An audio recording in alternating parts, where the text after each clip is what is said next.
Tere tulemast, kallid veevalajad! Siin on teie maikuu ülevaade. Kuna on teistsugune aeg, on ka teistsugune ülevaade, ehk siis võtan seekord kaardid 2 pakist. Ja esimesena siis nii-öelda sõnumid toetajatelt või kaitseinglitelt, teekaaslastelt, kuidas iganes te neid nimetate, ehk siis mida peaks praeguses ajahetkes teadma, kuna ajahetk on aprilli keskpaigast kuni 10. maini selline, mis soodustab väga palju muutusi ja muutmisi iseeneses ja enda ümber, siis ehk et mida peaks praeguses hetkes teadma või muutma või tegema. Enesekindlus. Endale kindlaks jäämine, ei öelda oskamine aitab teid sellest olukorrast välja. See on üks asi, millega te peaksite praegu tegelema. Kõigile ei pea meeldima. Kõigile ei saagi meeldida. Alati on keegi, kellele miski ei sobi või ei meeldi. Sellega peab arvestama, see on elu. Ehk siis te seote ennast jalad kinni, et saaksite edasi liikuda. Selle asemel, et edasi liikuda, seote oma jalad kinni valehäbi, kriitika, hirmu ja võib-olla kellegi pahandamise tõttu. Täiesti vale.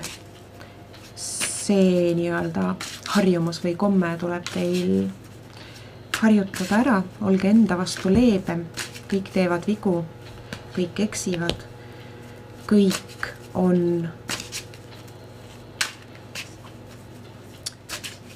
inimesed, nii ka teie. Ja õppige tugevamat kriitikameelt endas harjutama. Kriitika on väga edasiviiv asi ja kui keegi teeb seda paha tahtlikult, haiget tegevalt, siis me saame alati öelda, et see, kuidas sa seda ütlesid, teeb mulle haiget.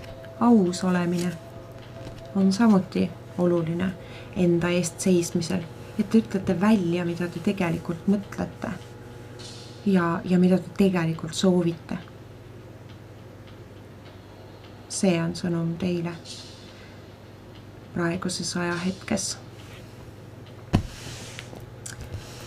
Ja siis nii-öelda rohkem tavalisem sõnum on see, et kui te nüüd hakkate muutma, saate te suure õppetunni. Seetõttu ehk siis enesekindlust harjutage. See võimaldab teil ka elus suuremaid nii-öelda väljakutseid vastu võtta, oma sissetulekut suurendada, enda väärtust tõsta väljapoole, kuna see väärtus ei paista muidu välja ja kahjuks me peame seda välja näitama. Ehk siis selline võlts tagasihoidlikkus ei ole praegu lahendus. Hakake julgelt enda eest seisma, enda saavutusi hindama ise ja laskma ka teistel hinnata. Tagasihoidlikkus praegu ei ole voorus. Praegu on see koht, kus te saate luua endale parema sissetuleku, parema töökoha, parema tuleviku, aga kui te istute nurgas halli hiirena ja võtate kõik vastu, mida teile visatakse, siis te ei saagi sealt nurgast välja. Õppige konkreetne olema, aus olema, ennast väljendama ja võtke igat olnud kogemust mitte kui rünnakut, vaid kui õppetundi. Kõik meie elus on õppetunnid ja selleks, et areneda, peab neid õppetunde mõistma, mitte ennast haletsema, mitte hirmu tundma ja edasiliikumise nii-öelda katkestama. Lahti tuleb osata lasta, minevikust eriti.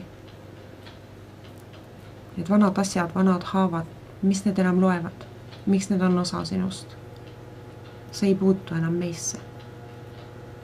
Need on olnud õppetunnid, nende eest tuleb olla tänulik, nendest tuleb lahti lasta.